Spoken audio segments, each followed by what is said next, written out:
single feast days, but feast seasons, festival seasons. There is Advent at the beginning of the Christian year. And then there's Christmas, and Christmas, contrary to popular belief, does not just last one day, but in the renewed form of the sacrament, 12.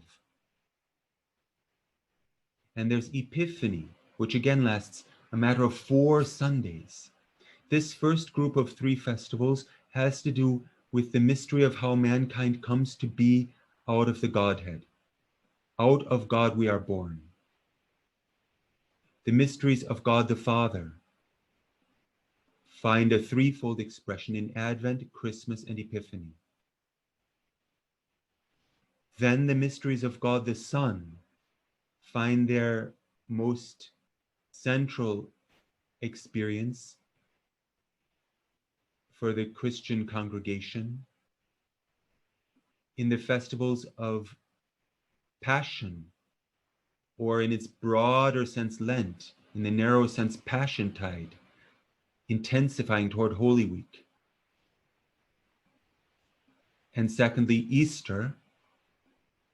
And thirdly, Ascension, the death and resurrection of Christ. And then the mysteries of God the Spirit are hinted at in those still undeveloped festivals of Pentecost, St. John's Tide, and Michaelmas. And within each group, there is again a differentiation into Father, Son, and Spirit, which you may want to try to work out on your own. That's the archetype as Rudolf Steiner gave it in 1922 and 23. It should also be said, parallel to this, we have the popular manifestations of these festivals in their more or less half understood traditional fragments in the different parts of the world. In America, where I grew up, as Gordon mentioned, Christmas begins the day after Thanksgiving, doesn't it? That's the day when you go into the stores and everything is suddenly red and green.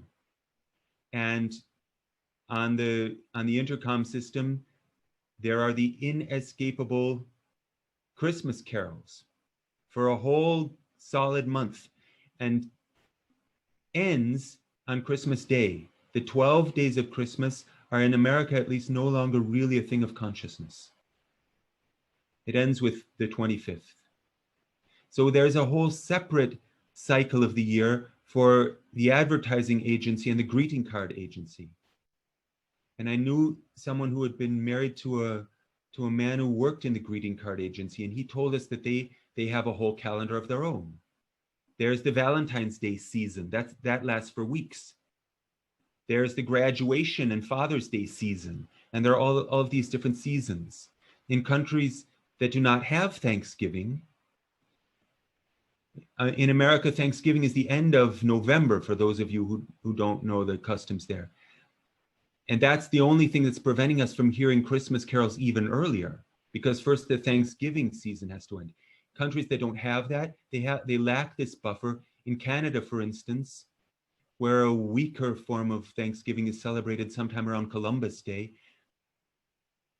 there Christmas starts the day after Halloween.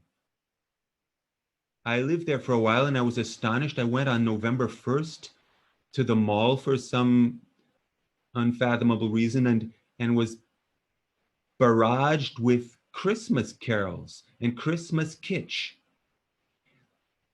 And have you noticed that this year it's different again? The central festival, the actual Christmas gathering, the shared meal, such as you find in Dickens, the human connectedness, and in many parts of the world, even the singing, has been banned. There's a whole Ahrimanic spirit, which is laying itself like a mantle of fear around earthly humanity in our day. And we don't have to accuse any earthly people of intending this, but simply by being locked into a system of interlocking cogwheels, a, a medical, pharmaceutical, legal, military, political system involving the hospitals and the insurance agencies and everyone else and the police. People are put in a position of following through a certain type of materialistic thought to its logical conclusion, and essentially banning Christmas as a central festival. You can still celebrate on the internet with the recorded Christmas carols. But in Germany, for example, you're not allowed to get together with people and sing them in real life. You're a mean one, Mr. Grinch, would be the summary of that procedure. It's an embattled festival, and it was even before the current hype about infection. Have you ever noticed how many Christmas songs avoid Christ? Santa Claus is coming to town. Have yourself a merry little Christmas. The most wonderful day of the year. White Christmas. Jingle bells. Rudolph the red-nosed reindeer.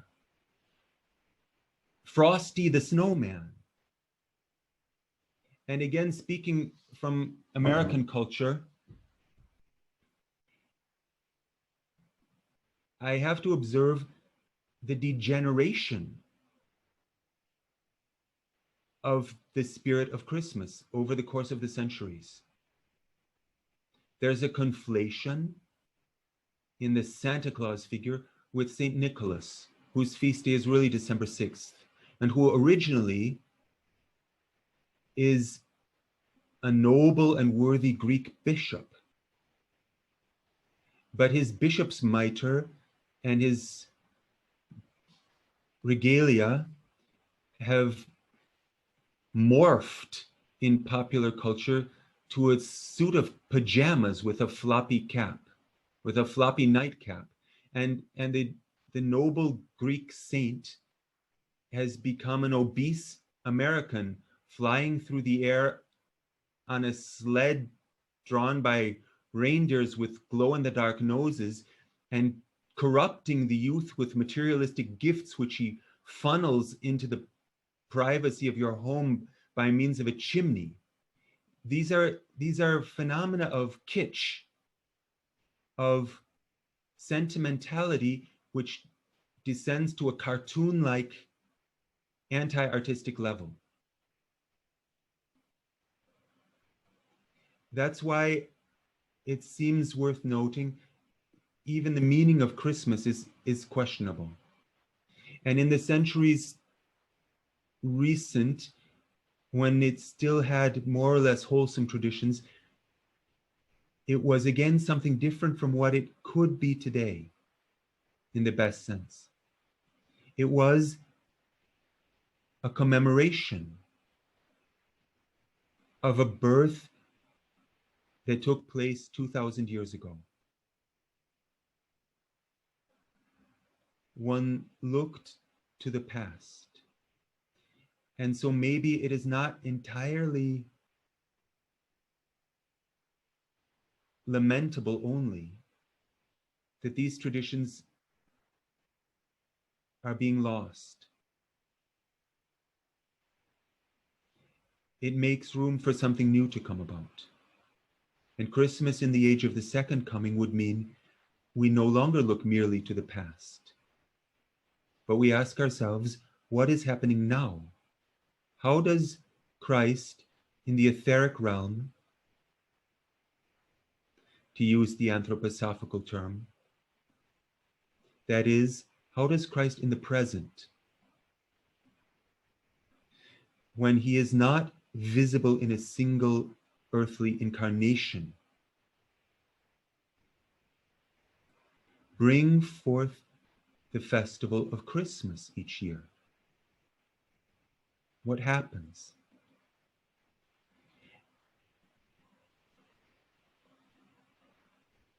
Amidst all of the commercialization and hype, there is an awesomeness to the night of Christmas itself. And if you don't become completely inebriated, you can feel that.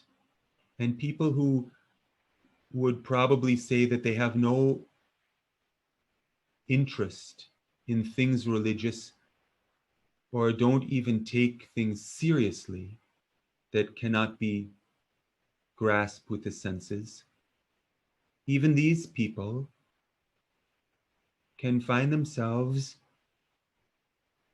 like Scrooge, touched by something of the reality of that night. It's not so easy just to make it disappear. Something happens beyond the level of sense-perceptible experience. From realms of grace, a deed of salvation enters our world regardless of our inability to take it up in our consciousness. From the highest worlds, something comes into our humanity. At the turn of the ages, it was the birth of a child. When a child is born, he chooses his body. With the help of the guardian angel, he influences the preparations for his own incarnation. It, the soul of the child, before it even becomes a boy or a girl, works into the sequence of generations. And the more significant the incarnation is intended to become, the longer in advance the incarnating child engages in the physical becoming of the bodily sheath nature. The angels accompany this process. And once the child has begun to take hold of its body in conception, or in the weeks following conception, and is then born and begins to grow and live in this body, the body serves the soul of the child as a realm in which the child can have his own experiences, his very own. And the older the child grows, as it grows to become a teenager and an adult, the more the experience condenses, all of the others, the other things of this world, and the other people as well, they are not my body, and they are not in my body. They are outside. This is a fundamental experience which we need in order to come to ourselves, the separateness. In the world between death and a new birth, we are not separate. The beings of spirit interpenetrate one another. There's no privacy there. When we think true thoughts, our thinking is at one with all of the people around the world who succeed in thinking the thoughts truly. And Rudolf Steiner goes as far as to say The human soul, after passing through all of those experiences between death and a new birth, gets fed up ultimately with continually merging with all of the other beings around it, and longs to be alone at long last. And that leads to the desire to reincarnate.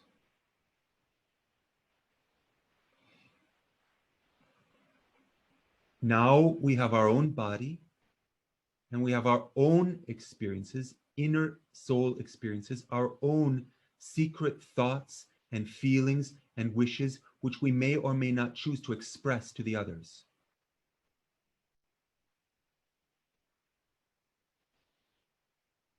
That's my inner life.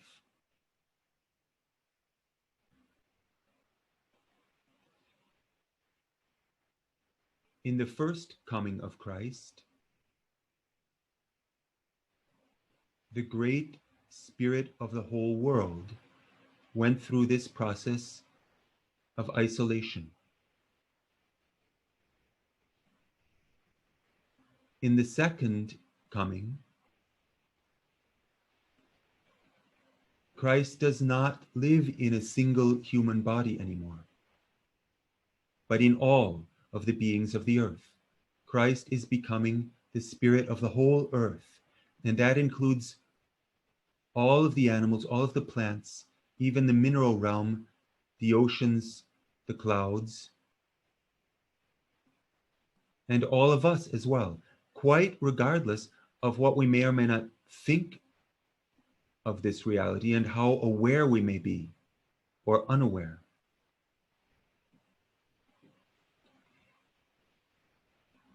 That means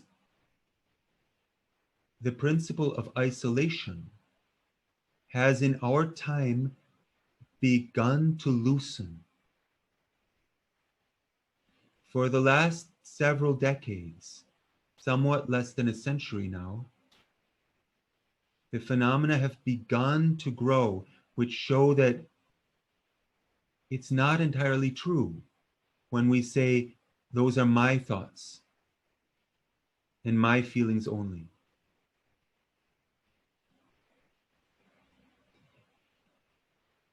And it's actually not that difficult to notice this. With a little bit of open-minded introspection,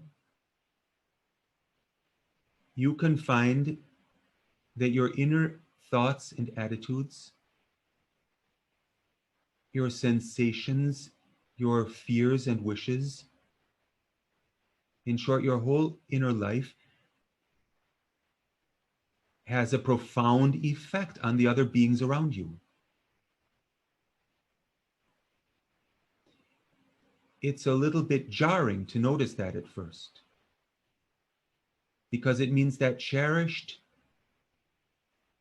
unassailable tower that you thought you were is beginning to open.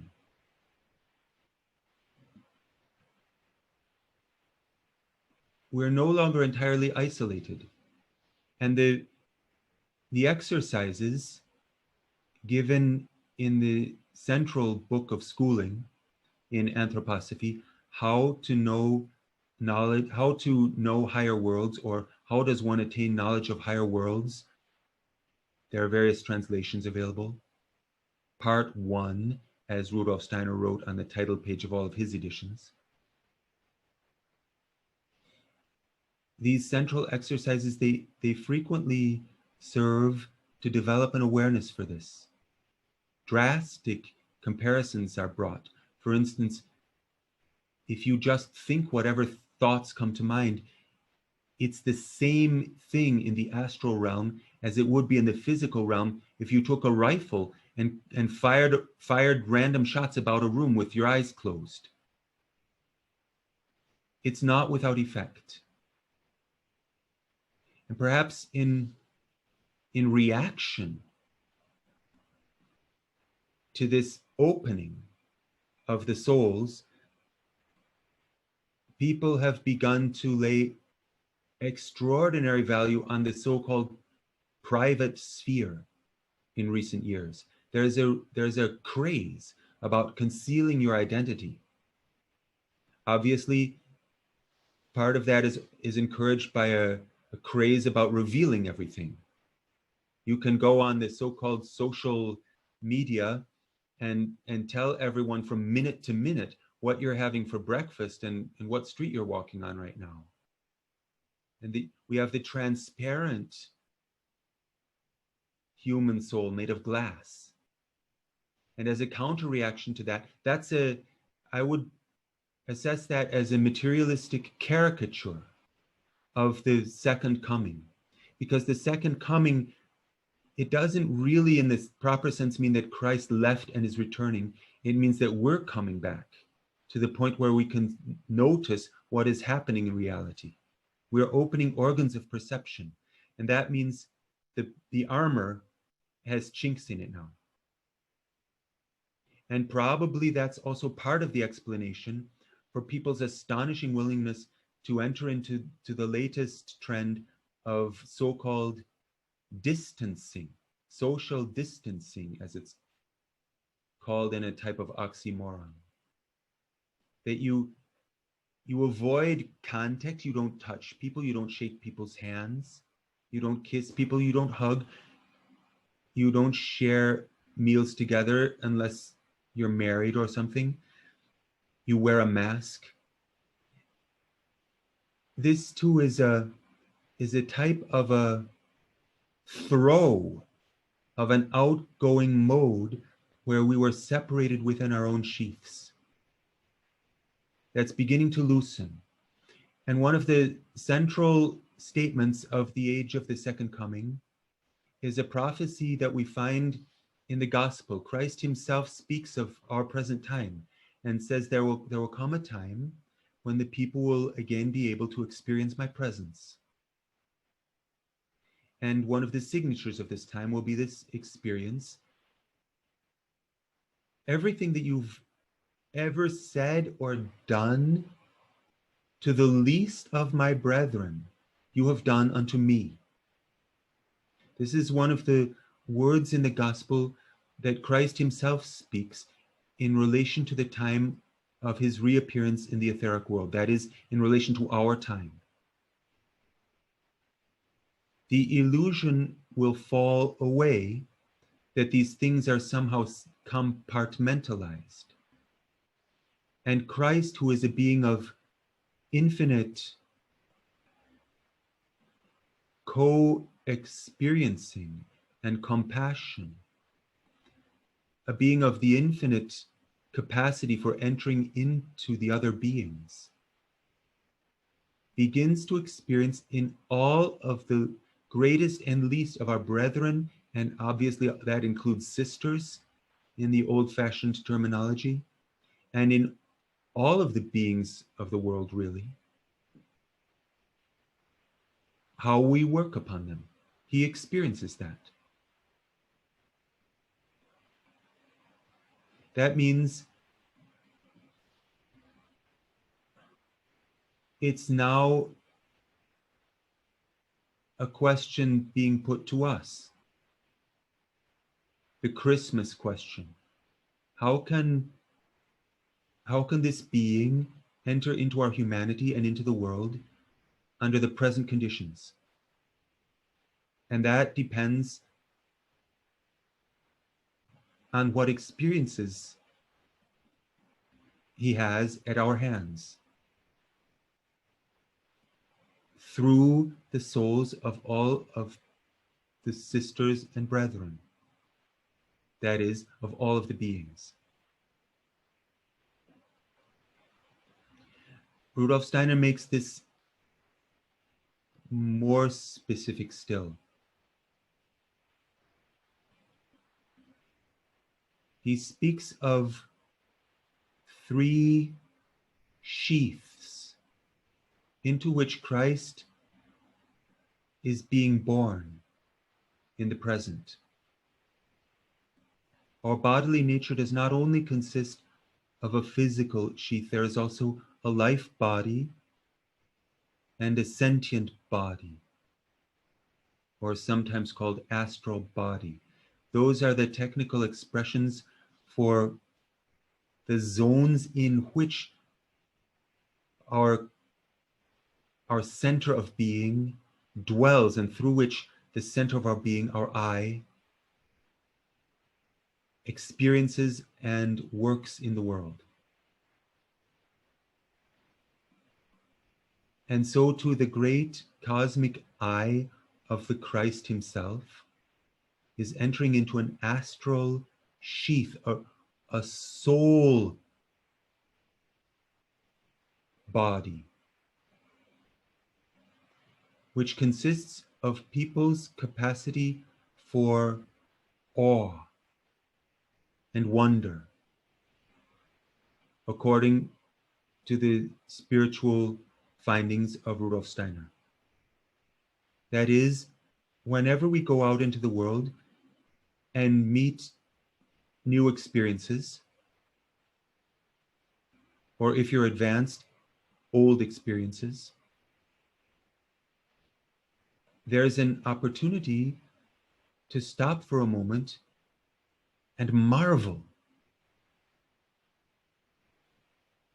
Instead of saying, ah, yes, I know that, there's a term for that, it's called this, this, and this, and that covers it. And thereby suppressing the opening experience, we can stop in awe of what it is that's being presented to us. This faculty for wonder, innate in every child, can be cultivated consciously by adults and becomes a soul sheath for the being of Christ. Because the first step toward co-experiencing with all of the other beings is the opening. And our lives are filled with so many experiences, and sometimes in rapid succession, especially if you live in a large city, that perhaps the heart is too small to stop at every moment and marvel and open up. I know I can't manage it, but on the other hand, you could practice it once in a while if you want to. And know that it prepares you to open for new things and to perceive dimensions of existence which otherwise you simply pass by and shut out. That is the meaning, in fact, of religion in the original sense of the word. It does not mean a set of dogmas which you have to believe in or a set of practices by which you must live, but it means in Latin connecting. Connecting not by outward bonds, but by inner bonds. And you can manage to connect with all kinds of things in life. This faculty of astonishment is one such means.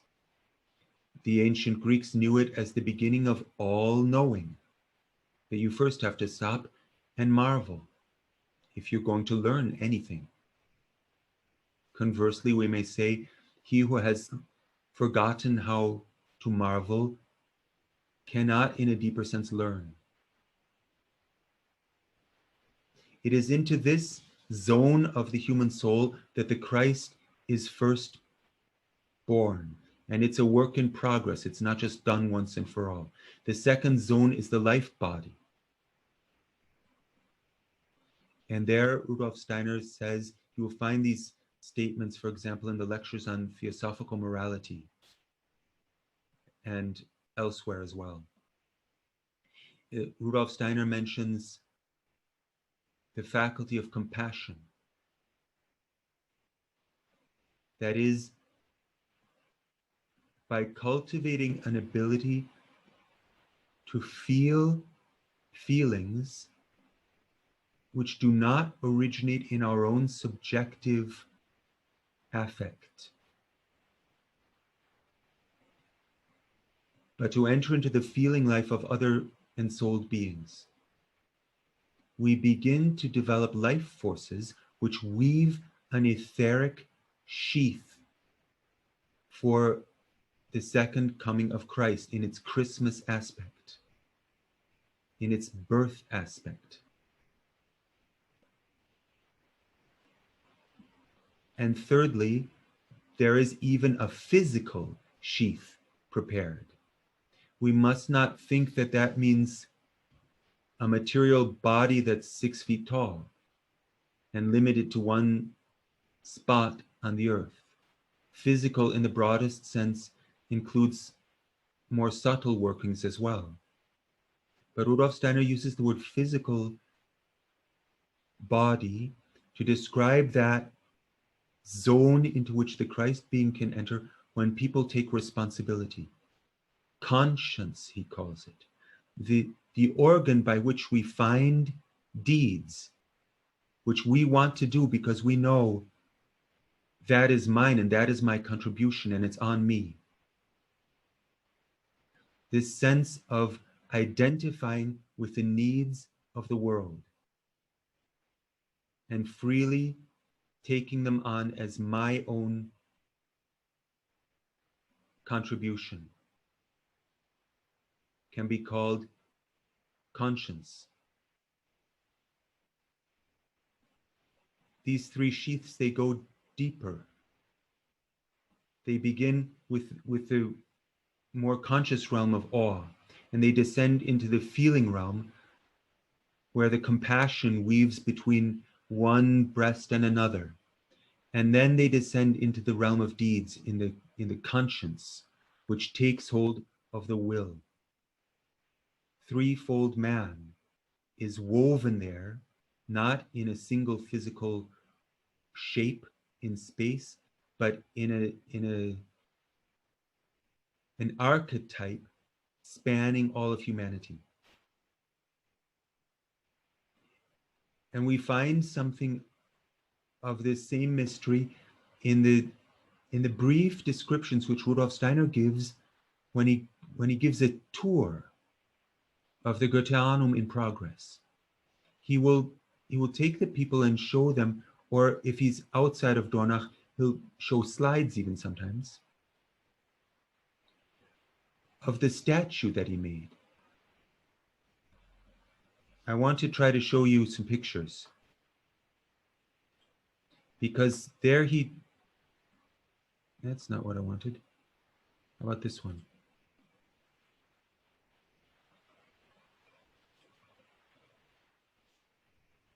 There we go. Are you seeing this now? Not yet. Carola is nodding. It's a photograph of the head of this statue. Many of you will know this statue. Rudolf Steiner usually called it the representative of man, or the representative of humanity. Now he said of this statue that it shows these qualities of awe, compassion, and conscience. And he said the attempt was made to show in the realm of the forehead the forces of wonder and awe. In the middle of the countenance, in the eyes, in the gaze, and then in the nose, the forces of compassion. In the lower part, with the mouth and the chin, the jaw, the power of conscience, or we could also say taking responsibility. He said this mouth was not intended for eating, but for taking on a task in the will. What if I were to try another one?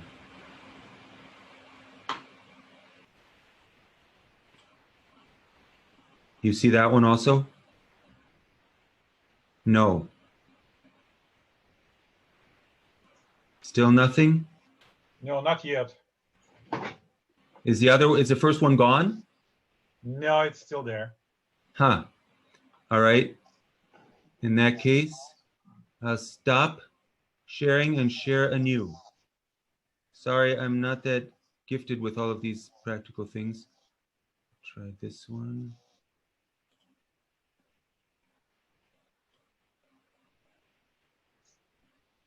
How about now? Yes. All right, same statue, new picture, different photograph, just from a different angle. Because statues are three-dimensional, you have to see them from multiple angles. Here, I think you can also see the threefoldness of the face. Every human face has this threefoldness. There is something of the thinking quality in the realm of the forehead, also outside the forehead. There's a light process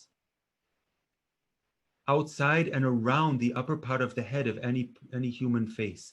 And there's something of the feeling quality in this middle realm where all of these sinuses are and the openings are, and the ears and eyes and the nose. And the strength or weakness of the jaw is also felt to express something of the will character, where the head becomes mobile and active, and the word also acts and creates events in the world.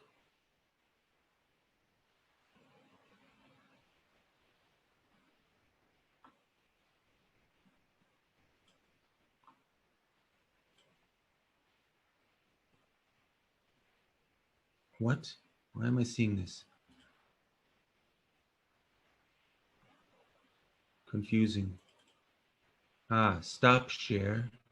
Okay. I'm going to show maybe 2 or 3 more if I can.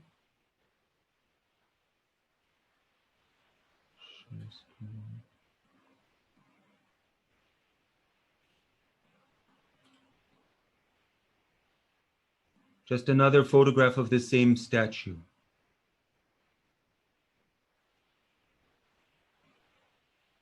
Representative of humanity means Christ in the age of the second coming enters into our humanness as such. And to the degree that we develop humanness, the Christmas event is possible.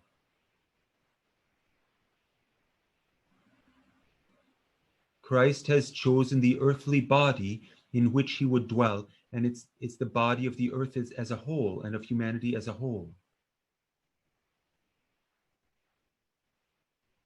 Do you see this third picture? Just so you see it from different angles. That's the only thing.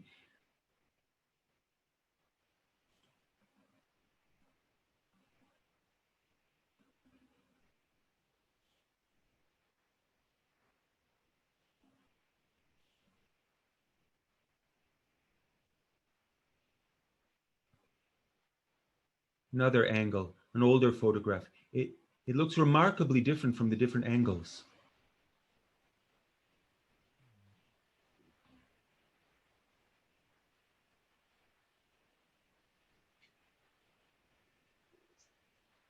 Awe, compassion, and conscience.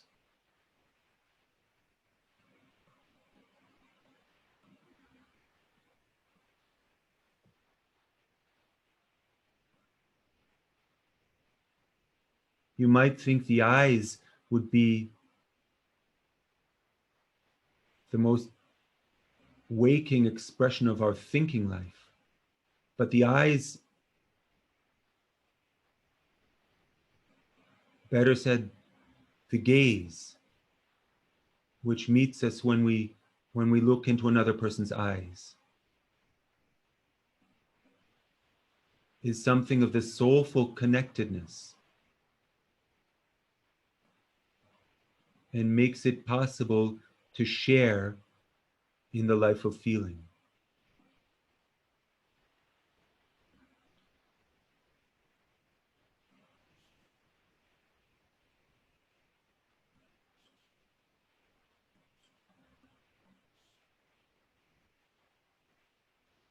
Here's one more picture to show that Rudolf Steiner also painted this same figure. He didn't only sculpt it. This is a black and white photograph of the painting, which was in the middle of a whole panorama of many figures on the ceiling of the small dome above the stage, above the niche where the statue was intended to stand.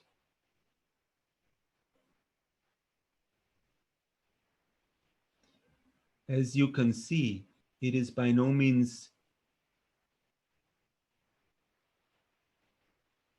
Christmas kitsch.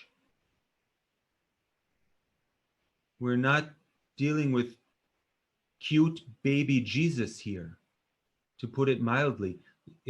You can be shaken when you look into the depth of pain in this gaze,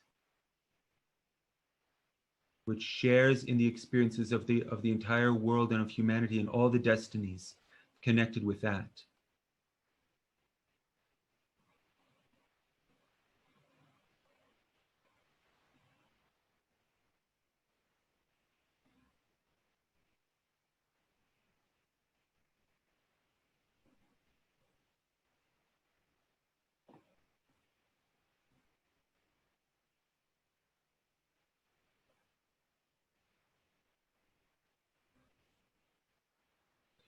All right.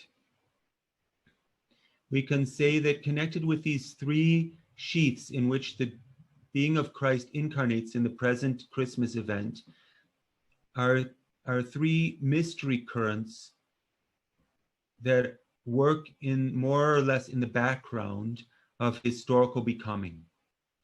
For a sheath to be prepared at the turn of the ages into which the Christ could incarnate, different streams had to come together. And probably many or all of you have already come across the idea offered to us by Rudolf Steiner that more than one child was necessary to prepare for the incarnation of Christ, which really happened in the fuller sense, beginning with the baptism in the Jordan. These different children and these different preparations, they go way back into the deep past. And the one current has to do with Zarathustra, who is the prehistoric initiate founder of the ancient Persian culture.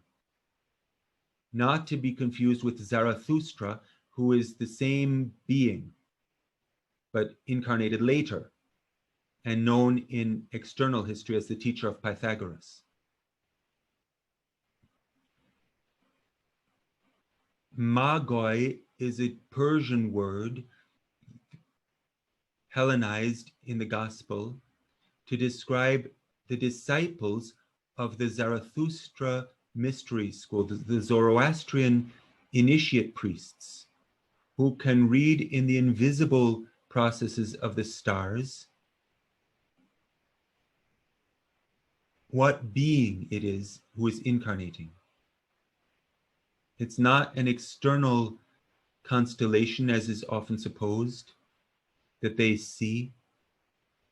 That's clear enough if you consider that the so-called star leads them to one particular house where they find the child.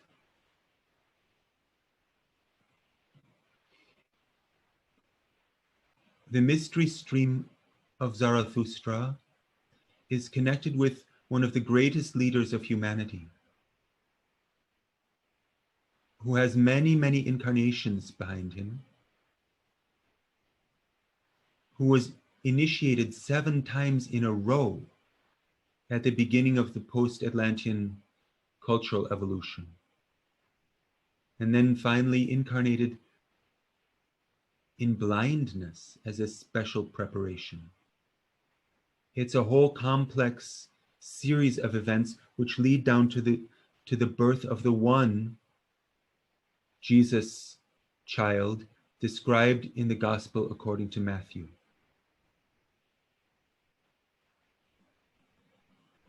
And since that time, this being who then lived in the other body as well, in the body of the other child, from the 12th year of life until the age of 30,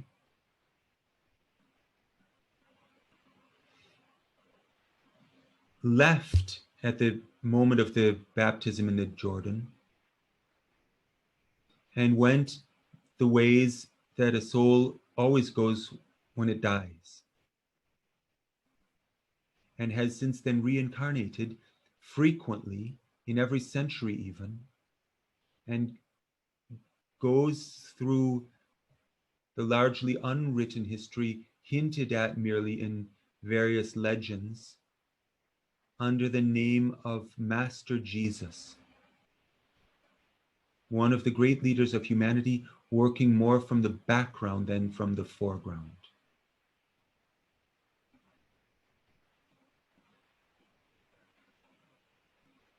This is the being who prepares the exalted, luminous qualities of the thinking, of the human thinking and human marvel and enlightened cognitive life into which the Christ being will ultimately incarnate. Then as now. The second major current involves another great leader of humanity known as the Gautama Buddha. Buddha learns to feel the suffering of all of the beings of the world, escapes the seclusion of his childhood, which is given by his parents and by his own body, and goes out into the world and feels the pain of those who are sick and dying, and becomes the teacher of the faculty of compassion. This is the quality that shines from the soul forces of the child in the manger, in that grotto underneath the cliffs of Bethlehem, which moves the simple hearts of the shepherds. A deeply human quality of the middle of our very being. And this being does not incarnate before and does not incarnate after. And Buddha too ceases to incarnate on earth and learns to help from outside of the realm of the earth, but stays connected with the being of Christ and is long since a co-worker of Christ.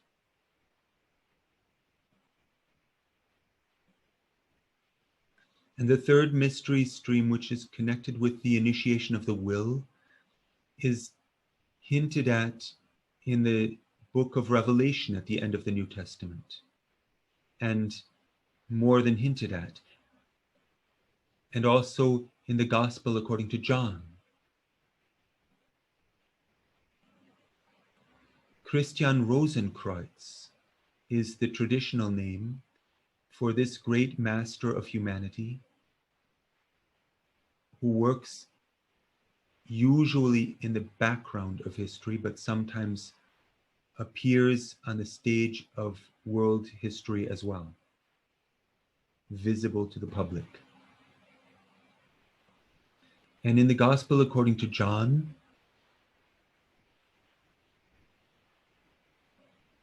it is said to Peter, the one chosen to lead the exoteric community of Christians,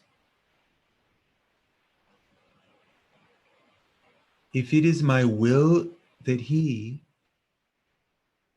this mysterious leader of humanity,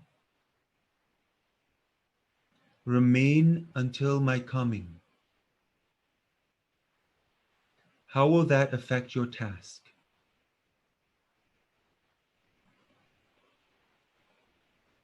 That's a question posed to Peter. It's an open question, not simply a rhetorical question or a rebuke as it is often taken.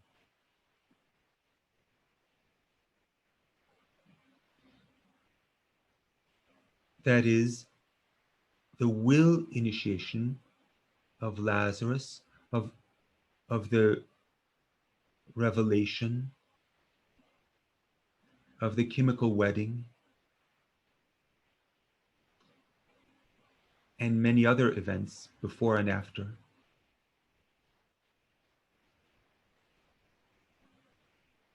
makes this being the greatest martyr of humanity. That's an expression which Rudolf Steiner utters.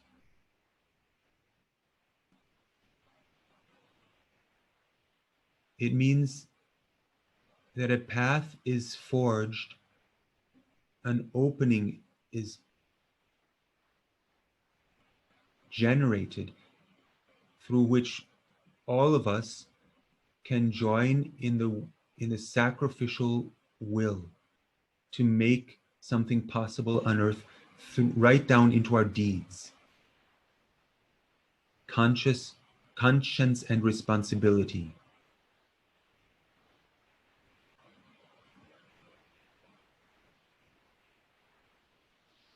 And what happens there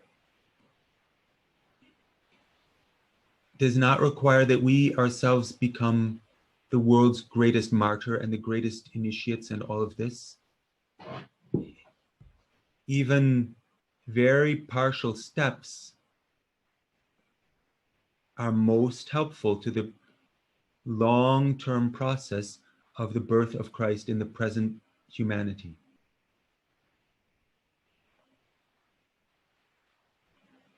And it's not restricted to humanity either. In the etheric realm, the birth of the Christ Son works in the being of the earth as a whole. This too is one of the elementary exercises in that astonishing book, How to Attain Knowledge of the Higher Worlds, Part 1. One of the first exercises given there is the seed exercise, where you can learn at a relatively early stage of your occult schooling to perceive something like an aura around a seed if it's a live seed capable of germinating. Something like a little flame. And this seed exercise applied on a cosmic scale means that the seeds that fall into the earth in autumn shine there now as tiny flames at this time of the year, beneath the surface of the earth. The earth enters her winter state. She has withdrawn her earth soul into her inner being. That means she is now awake. And in this condition, she becomes maternal.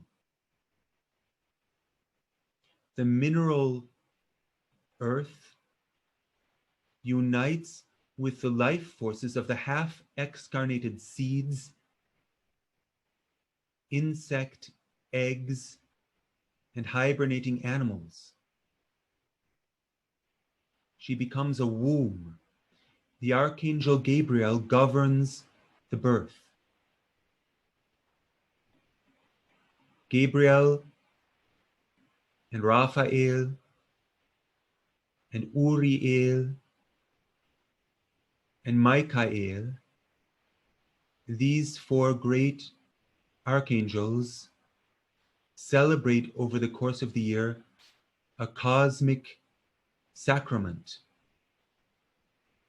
They take turns at the altar of the earth.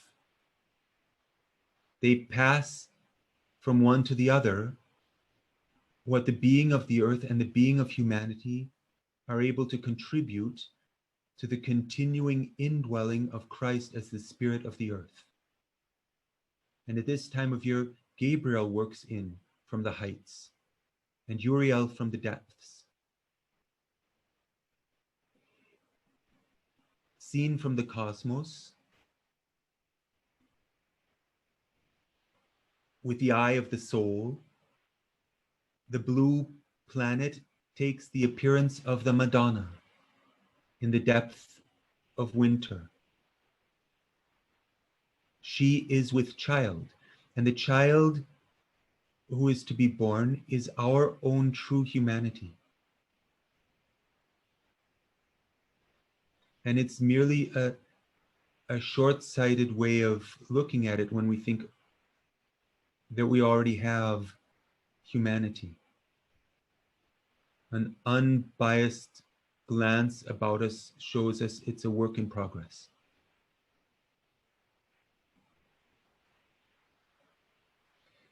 At the turn of the ages, the Roman emperors, in their own way, attempted to appropriate the Christmas mystery. They adapted from Persian mystery cults of Mithras the cult of the Sol Invictus, as he is called in Latin, the unvanquished sun, and placed it on the 25th of December. The Emperor Aurelian made that an official feast day in the year 274, before the empire had openly acknowledged its attempt to coalesce with Christianity.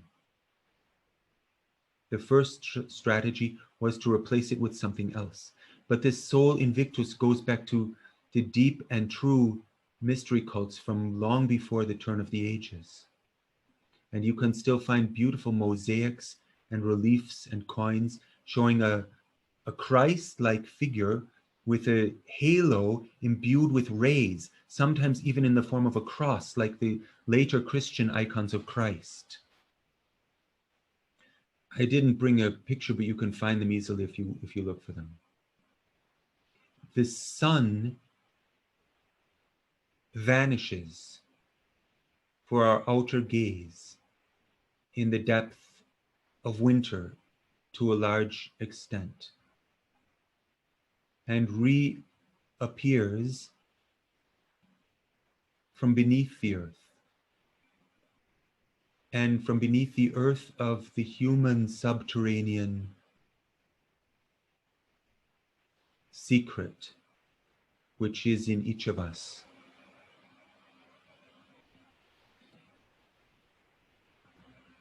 With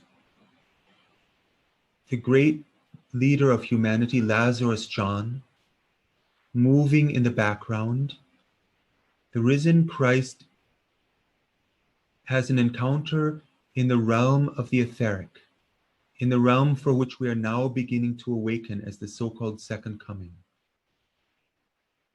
And he has this encounter as early as the days after Easter, because some of the disciples were able to enter that realm. Galilee, it's called, or Shambhala, depending on your tradition. And in this conversation with Peter, which we mentioned before, described in the last chapter of the Gospel according to John, the evangelist moves in the background. Peter is in the foreground. Christ speaks with Peter, and he asks, "Do you love me?"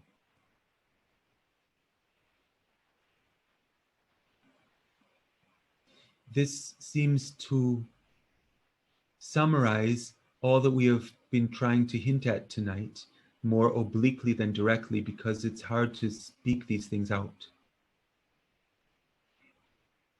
Christ asks, "Do you love me?" And that is really the question which we can hear. It's not even that difficult to hear. In every encounter with another person,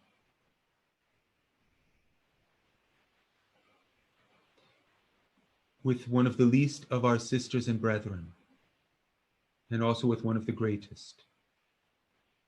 How do you even want to measure which one is least and greatest? This is a question which is posed to us by the Christ in the other,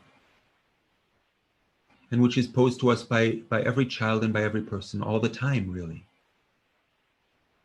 And it's only because the heart is too small that we cannot give an adequate yes every time. Peter struggles too. He he answers something like a yes, but it's not really quite on the same level as the question that was asked. It's only a partial affirmation that he's capable of mustering up. And yet, every answer, however small, is welcomed and affirmed and taken up. And Peter is then given responsibility for the guardianship of humanity. Every time that he can manage a tiny fraction of a yes to this question. Thrice he is asked the question. The more detailed stages toward the ability to answer yes are awe, compassion, conscience. And that puts us in a position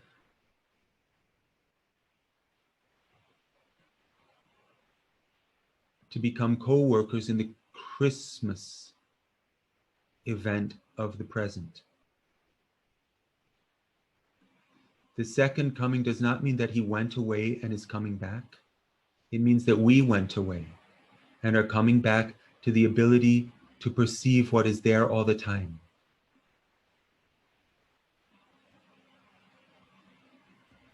And what is trying to happen and what needs our help to happen.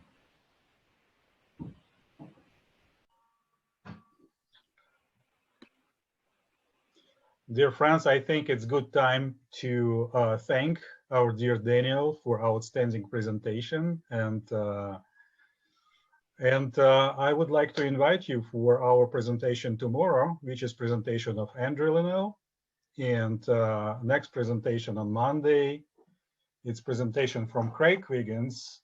And after Craig, it will be Peter Selk on December 30th. Please stay tuned, and thank you so much for joining us. Goodbye, everybody. Thank you, Andre.